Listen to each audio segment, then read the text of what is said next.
учуубуз Жалал Абадка учуш керек болчу. Onun биздеги рейс 12-ге жылды эле. Азыр эми 1-ге жылды.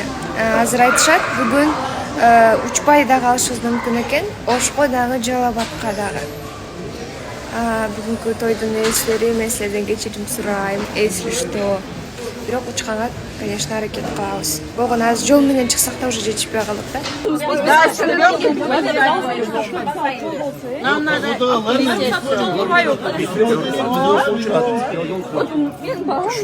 Голосом 85, 81, 82. У кого мегафон позвоните? Пудра. Тоналка необычный. Дагы пудра. Бул дагы пудра. Туш. Мынча карандашты эмне кылат? Баарын кашыма качан коюп кетем?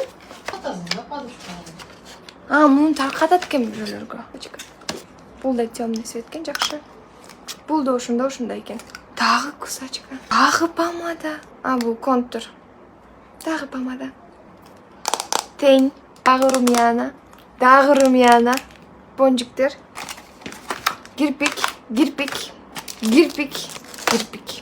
Бул бальзам бутка салат экен, анан адам арыктайт экен. Бул да бутка салат, арыктайт.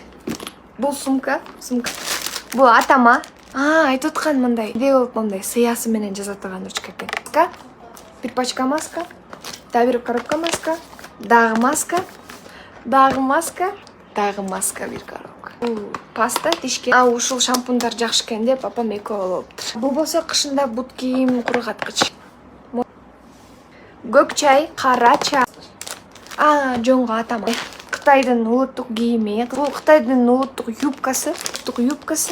Кайсында кийип көрдүм, прям сонун турат экен. Бул апамдын жилети экен. Кыргыздардын белеги, стакан. Мындай да мурун Харгоско барганда да сонундар бар болчу. Ушундай алып келип. Биринчи туфли, экинчи туфли, просто бир шымга ылайыктуу алып. Үчүнчү туфли. Просто жана чачылганда эле белектердин ээстери келип бүт баарын чачып алып кетип калды.